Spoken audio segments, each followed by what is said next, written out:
Welcome to this episode of Unraveling Adoption, an intentional space to delve into adoption's complexities together. I'm Beth Syverson. I'm an adoptive mom of a strong and determined 20-year-old son, Joey, who is doing the hard work of launching into adulthood. I'm walking beside him while working on my own personal growth and healing. I'm also a certified coach, helping primarily adoptive parents. Joey and I are committed to helping anyone impacted by adoption, and we want to help the general public understand adoption's complexities better too. So if you're impacted by adoption yourself, have you participated in a search and/or reunion yet? My son hasn't begun that process yet, but I have heard many great and many terrible stories of search and reunion. Today's guest, Elizabeth Barbour, will be talking about the pitfalls and opportunities in search and reunion, and she will help us all navigate these murky waters in a healthier way.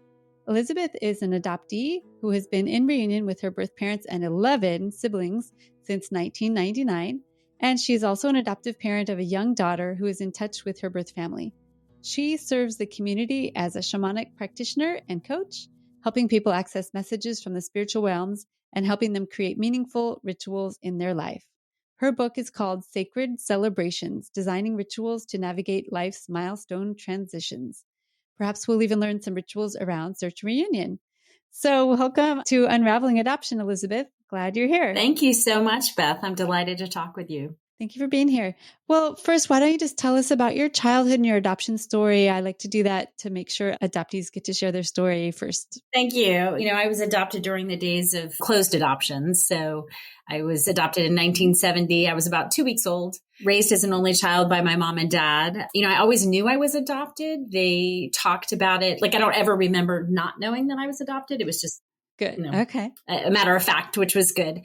They loved me fiercely, but it was a challenging childhood because they were both alcoholic and had their own trauma and their own pain. And my mom had 5 different surgeries and ultimately a hysterectomy, which is why they ended up adopting. So of course that played out, but every family has some kind of stuff to deal with.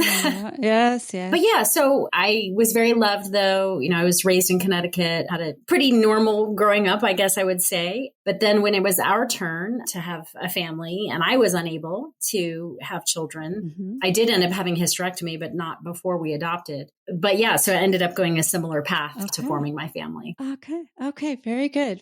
And you have been in reunion since 1999 and found 11 siblings, going from an only child to one of 12. It's like, oh my God, how did that search and reunion occur? It was amazing. Of course, I was searching in the mid to late 90s, back before the internet was really a thing. Yeah, so, it took me about 3.5 years to find them. And yeah, when I called my birth mom, I got her phone number. I ended up actually hiring a private investigator. And when I got her name and number and I called her and told her my name and, the whole thing. And I said, I think I'm your daughter, and just dead silence on the other end of the phone.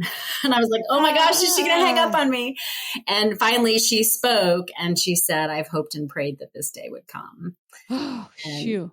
Yes. It was that big sigh. That's what you want to have. Oh my God. Oh, so, that could have gone a couple ways. Oh boy. It could have. Well, exactly. And, we'll talk more about that as we go on. But yeah, I didn't know how it was going to go. And so I got really lucky. I asked her 2 important questions. I said, are you married? And does he know about me? And she said, yes. And I said, great, because I wanted to know if she had support. Okay. And then the second question I asked was, do you have children? And she said, yes. And so I, of course, oh my God, I have siblings. And she raised 3 children. And I said, do they know about me? And she said, no, but I'll tell them tonight. And so that was just awesome. And then a couple weeks went by. I drove down to Florida. I was living in North Carolina at the time, drove to Florida, met her. And she said, well, when you want to meet your birth dad, or when you want to contact your birth dad, I know where he is because he actually works for my cousin. Oh, wow. That's handy. I know. They hadn't spoken in 30 years. So within, 48 hours, I said, okay, go ahead and call him. And she said, well, wait a minute, you just met me. And I said, well, if we're going to do this, let's do this. Yeah. So she called him and it took him a couple weeks to give me a call. And then when he did, I asked him the same question. Are you married? Does your wife know about me? Yes. Do you have children? Yes. Only 8. I was like, wait, what? Only 8 children? What? So Roger and Paula raised 8 children and they're just all so wonderful. So yeah. So he calls me his 9th child. So. Wow. Yeah. So your reunion story is pretty as good as it gets. It's as good as it gets. I'm sure there were some bumps along the way, but that's probably much what you're looking for, right? As an adoptee. people that accept you, that aren't going to try and hide you, that warmly embrace you into their family. Absolutely. And, I really give both of my birth parents a lot of credit for that because they were so welcoming. They weren't afraid. Mm-hmm. They just said, okay, let's open our arms and our hearts and let's see where that goes. Aww. And I'm also really grateful to my adoptive mom. My adoptive dad was deceased at that time, but my mom was really open because she said, I understand that you want to know your roots and your origins and where you come from. So it was really the three of them that led us to be open and through all of that. And I'm so grateful to them for that. Yeah, you kind of hit the jackpot there. Wow. Yeah.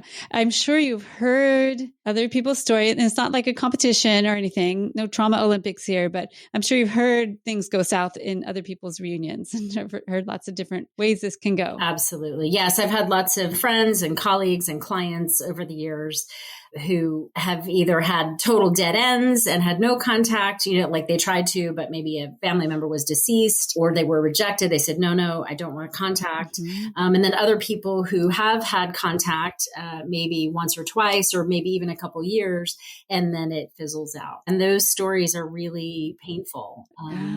Yeah, really tough. Very.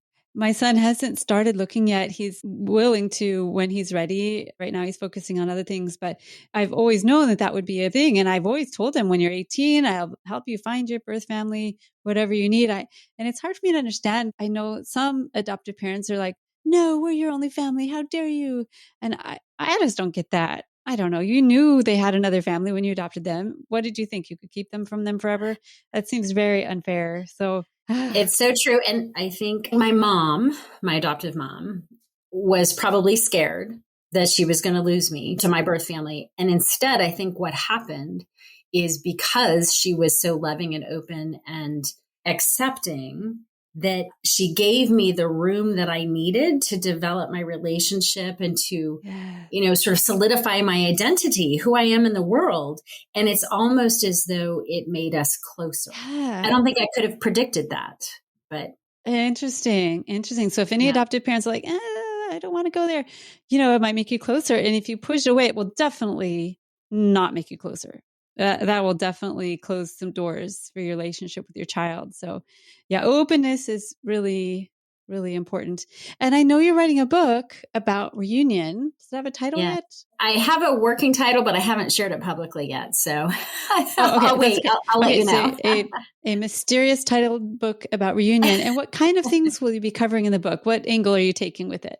Well, I think where I really want to go, because there are actually a lot of books out there about adoption reunion, and there's a lot of memoir out there. My focus is really going to be on building and maintaining a relationship for the long haul. Oh, not just the one day of the reunion. Right. Yes. Not just a one-time meeting, but if you want this to be a long-term, lifetime relationship, how can you do that meaningfully and with intention? And I think part of why I want to do that is because, as you mentioned at the beginning, I'm also an adoptive mother, and we're in reunion with our daughter's biological father and his family. Nice. And so she was 9 when she met her part of the family, versus I was 29 when I met my family. Oh, that's a big difference. Yeah. It's a huge difference. And so even though both reunions have gone very, very well, they're still complex. And there's still grief, and there's trauma, and there's loss, and there's anger, and there's frustration, and all the things of just being in a human relationship with somebody, but then you layer on all the adoption stuff too. So I think for my focus on this book, I really want to give people tools and stories and ideas and rituals, all the things to help them have meaningful long-term relationships, even when it's hard, to get over those humps. Yes. Yeah. I'm sure no matter what, there's always going to be challenges. Even if it's an idyllic reunion, there's going to still be challenges. Have you used any sort of rituals with your daughter's reunion or with your own reunion that you would be willing to share? Sure.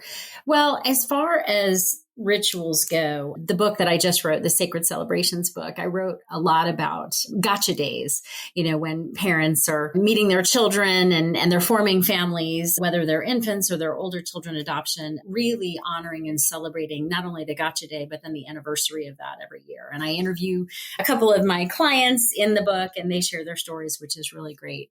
And then also, I think like for me and my reunion every year on our reunion anniversary, we make a point to celebrate. So with my birth mom, it was April 13th. With my birth dad, it was July 4th. With my daughter's birth dad, it's April 1st, actually April Fool's Day, which is kind of funny. This isn't a joke. Well, exactly. Actually, we found him through Ancestry, and he didn't know that he was a biological dad. And so when he found out it was his mother who shared the news with him, and it happened to be April 1st, and he called her back and he said, Mom, it's April Fool's Day. Are you joking? And she said, no, honey, I wouldn't joke about this. So, oh my gosh, what a strange coincidence. Wow. Wow. So you celebrate the reunion day. That's really, really nice. My birth mom and I, for our 10-year and our 20-year reunions, we did big trips, just the two of us. Because we rarely got time, just the two of us, because, you know, she had 3 other kids and we had spouses and whatever. So just twice in our lives, we did a weekend getaway together, which was special. Oh, that's so nice to have just a time to be together, the two of you. That's beautiful. Yeah. That's beautiful. So I know that ritual and ceremony plays a lot in your life. How do you think that bringing in these kinds of rituals can help with the reunions? Well, I think it can definitely help with connection, help with having a shared experience of being really present together. And the ritual can be so many different things. You know, it can be a phone call. It can be flowers. It can be both having the same crystal that you carry around in your pocket. It could be a day of ceremony. Like there's a lot of different ways that ritual can look. Sure. But it's about having a tie or a connection with your loved ones. Like I'm thinking when my birth mom and I were on our 20-year trip, we bought matching jewelry. We both love dragonflies. That's like our spirit animal. I love dragonflies too. Nice. And so we bought matching dragonfly jewelry. Oh. And then on our recent visit to see our daughter's biological dad, he had a silver bracelet on his wrist. And so he bought her a matching silver bracelet for her to wear. Oh, what a lovely thing. And she can just wear that and just know that her dad loves her and that she's in open communication. You know, it just is a constant reminder. That's just really beautiful. Yeah. I'm sure your daughter's, I don't know if she knows it yet, but she's fortunate to be able to have that relationship with her dad and parents that are open to that too. Yeah. And I bet your status as an adoptee has informed your parenting. Are you interested in talking on that piece at all? Sure. Yeah, I definitely can. You know, we had a really, really long fertility journey, 5.5 years of drugs and surgery and IUI and IVF and pregnancy and miscarriage and, you know, the whole 9 yards. Oof. And I remember when we made the decision to adopt. And I remember Eric looked at me and he said, I think God is calling us to adopt, Elizabeth. And I said, I think you're right. And it had always been on the table for us, but it really got on the table then. And so we started telling friends and family, you know, we're switching gears. We're no longer doing fertility treatments. We're pursuing adoption. And I must have heard 24 times, you're the perfect person to adopt. You're the perfect person to adopt because you know what it's like. And I will say I'm really fortunate because I do feel like I can talk to Riley and hear her concerns and not take it personally. Like I remember, so this is an interesting story. I remember when she was maybe 6 years old and we were walking to the bus stop one morning. We were living in Houston, Texas at the time. And we were just walking. We were holding hands. It was a pretty morning. And somehow the topic of her birth mom came up. And she said, Mom, she said, I think when I get to be a grown up, I'm going to go live with my birth mom. Okay. And I said, oh, okay. And I said, well, I would miss you. And she was, yeah, I know I'd miss you too, but I'd come visit you at Christmas and on your birthday. Oh, that's nice. And I mean, it was so, you know, it was so innocent and so sweet. And I think perhaps if I was not an adopted person myself, I might have taken that personally, like, oh, she's going to leave me and she doesn't love me, or she's going to love her, you know, real mom. You know, how many times do adoptees hear that? Hey, it's your real mom. But instead I was able to go, oh, that's just a natural developmental stage and desire for her. And who knows, that could happen someday. And if it does, then we'll deal with it. But I think I was able to not be overly reactive to that because I was just able to understand, say, oh, she's just curious. Yes. Yeah. Because if you would have overacted and said, you can't leave me. Oh my gosh, you can't do that. I'm so scared. You'd, oh, that would be really damaging to your relationship with her. And she'd be like, oh, I guess I can't talk about this with my mom.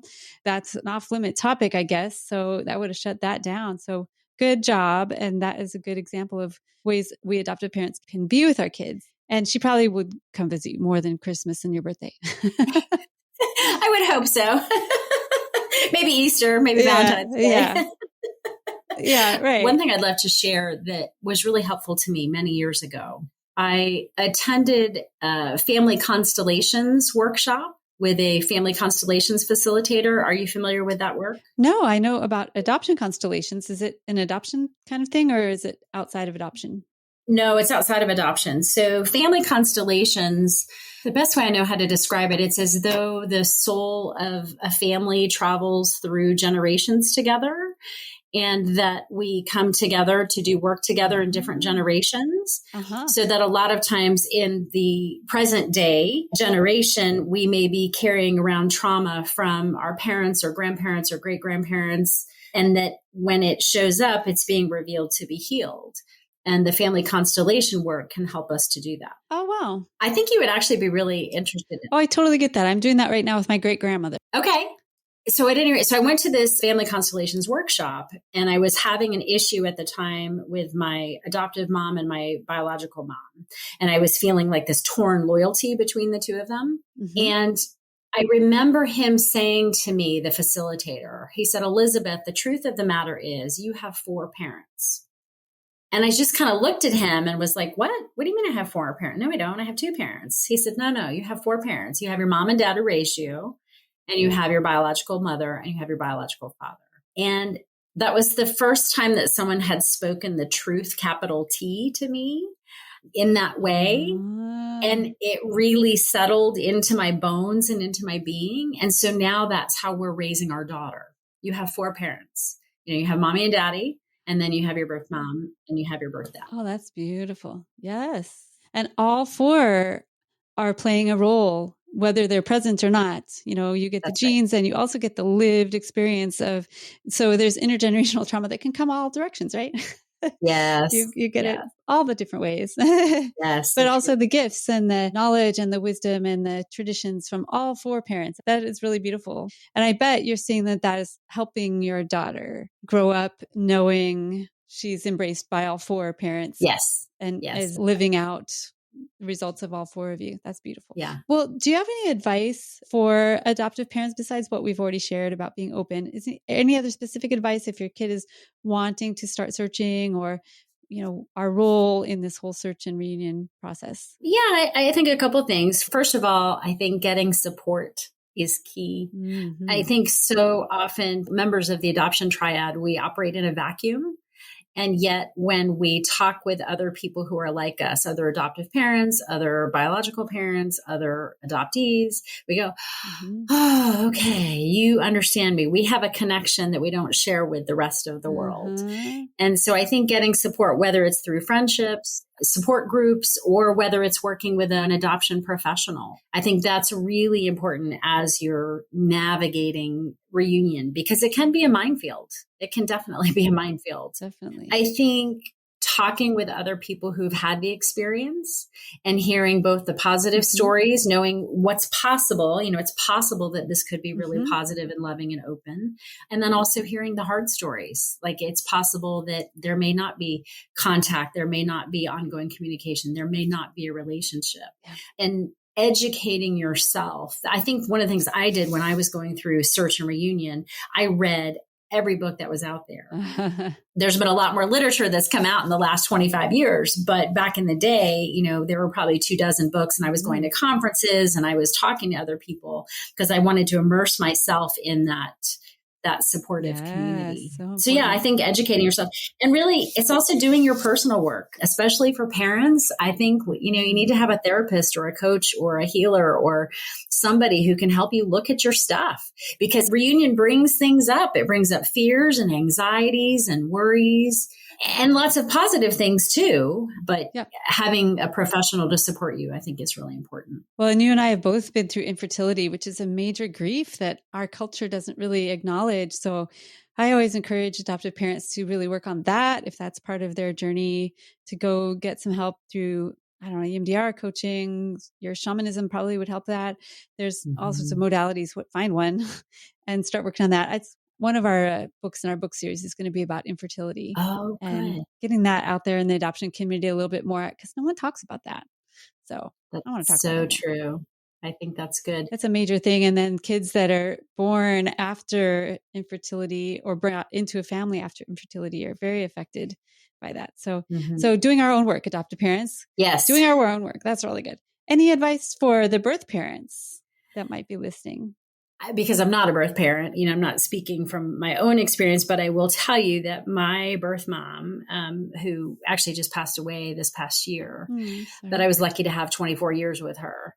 She was so open and receptive and curious and just willing. And I think that was an incredible model. And I know, in fact, I have other colleagues, clients, and friends who are biological parents who sought me out and said, hey, I know you're in Reunion. And I hooked my birth mom up with some of them. Oh, nice. And she would talk to them and sort of coach them. I mean, not professionally, but just chat with them and share her story and give them guidance and advice. But I think, so great. Being willing, I think the way I look at it, Beth, is that there is room for everybody. It's just about finding what the role is, what the relationship is, where does everybody fit in? And that doesn't happen overnight. That takes years, really, of work. It's a process, yeah. But there's room for everybody, and it's just having the patience. Yes, I'm sure that process takes a lot of patience. I've learned so much being in community with birth parents in my life. I learned so much from them and have a lot of empathy for what they've gone through. And that's really, really good advice. Is there anything else you'd like to say about your book or about Reunion in general that I haven't asked you about? I guess the only other thing I would share is just, what I've talked with a lot of my healers and coaches and my mentors about is that I feel like for me, both my own adoption and then adopting my daughter has been a very spiritual journey about, what is my soul here to do, to learn, to experience. Yes. And when I can get my ego mind out of the way about what should be or what I think things should be. And if I can trust my soul's blueprint, and the pathway about, okay, this was how this was all supposed to unfold. And even though it was challenging, there were also so many gifts in it. So for me, I think that's personally been really helpful. And that's a lot of the work that I do with the people that I work with as well. Oh, that's beautiful. I also believe that my son and I were sort of smushed together for some cosmic reason that I don't understand, but somehow we chose this life or I got chosen for us. I don't know how it works, but there's something we're both learning for sure. And I'm telling you, I would never have chosen this class. This is a hard class, but I'm very glad that I'm learning this, right? Yes. We must have gone around the block a few times because we're in the advanced course, I think, of life. Do you ever feel like that? Absolutely. I talk with my best friend and say, we're getting triple PhDs in life right now. So honestly, that's right. It feels like it sometimes, but we're here in good company and lots of us are working on similar stuff. So I'm glad to be on this journey with you, Elizabeth, and you're in our Healing the Adoption Constellation database. Glad to have you there. We're working on some fun projects. So if people wanted to get a hold of you, how would they do that? The best way is through my website, elizabethbarbour.com, and Barbour is spelled Barbour. And I have information about my coaching and shamanic journey work. I lead women's retreats. I live in the beautiful mountains of Asheville, North Carolina. I have a retreat coming up in October. I'll be running a women's coaching group in the fall called Solid Ground, which is for people in transition and life transition. And then, of course, there's information about my book there too, Sacred Celebrations. So. Okay, your book that's already out. And when is the Reunion book planning to come out?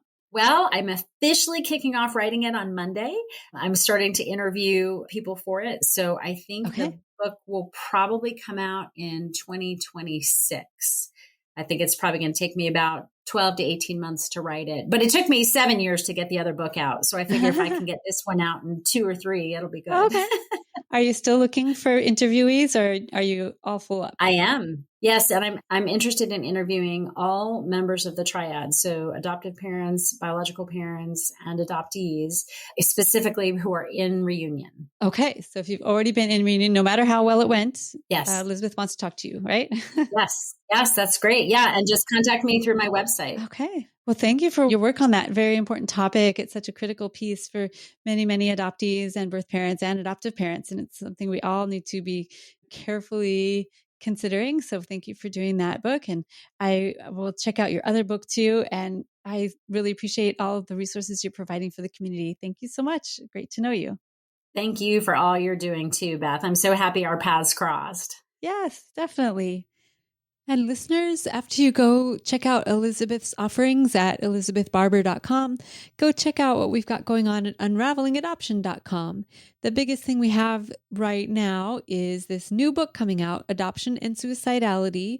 It is coming out on August 12th. It will be available on Amazon as an ebook, audiobook, and paper book. And next week's podcast is going to feature several of the authors from our book. So you won't want to miss that one next week. Make sure you've hit subscribe on whatever podcast app you're listening to this episode on so you won't miss a future episode. Thanks everyone for listening. Elizabeth and I want you all to stay safe.